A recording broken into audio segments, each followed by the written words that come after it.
Hey, I appreciate you guys coming by, checking out what we do. We have fixed the problem. And I've decided that Tommy was the cause of the problem, not me. It had nothing to do with my lack of ability to read a tape measure. So, blaming it all on Thomas. No, it was me. We figured it out.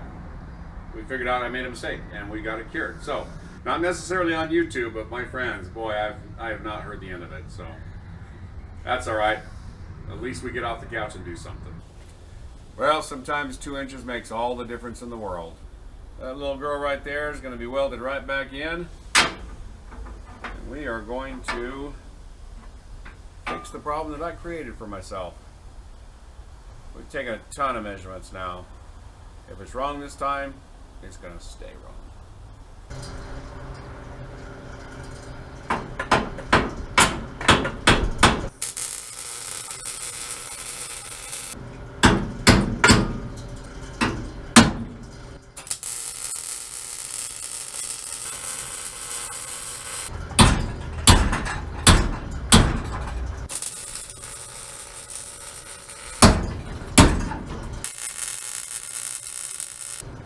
And we were real smart, and we left all of these clamps out in the rain, and now they're all rusted. You can't turn them.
Alright, there's our 2-inch splice right through there.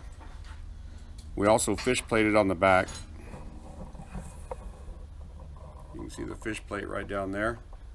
We did both sides. That way we can have enough strength we won't be worried it'll crack in half.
Alright guys, I guess we're committed now.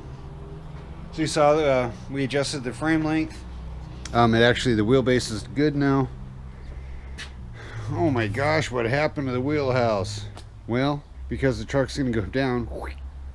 It originally had the flares on it, but we cut the flares off. We saved the flares just in case if we wanted to do something fun with those. There's actually a filleted fender side. Obviously that's the driver's side, so we're good there. Anyway, had to cut a bunch of the inner structure out here. That's to facilitate this here. We don't have any cab mounts fixed yet. That might be something I start on here in a little bit. Just to kind of start solidifying things ish. Anyway, here is the other one.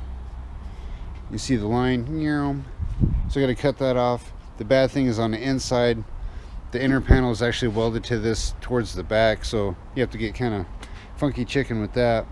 But anyway, we need to start cutting that off so both the fenders are symmetrical, and then we'll go from there. So hang on.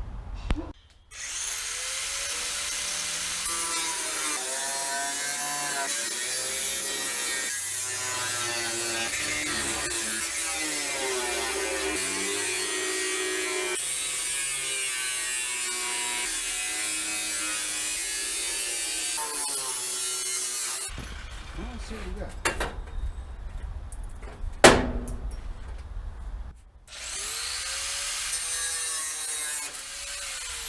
All right, here's number 2.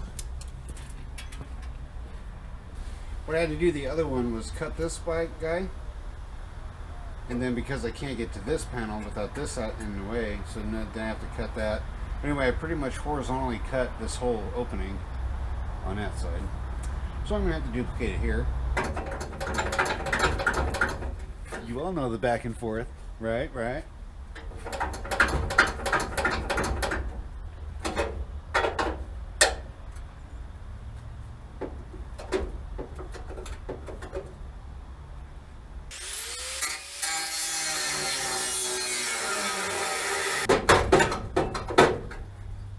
All right, I think you can tell from what we have going on there that we have moved that frame to the appropriate location.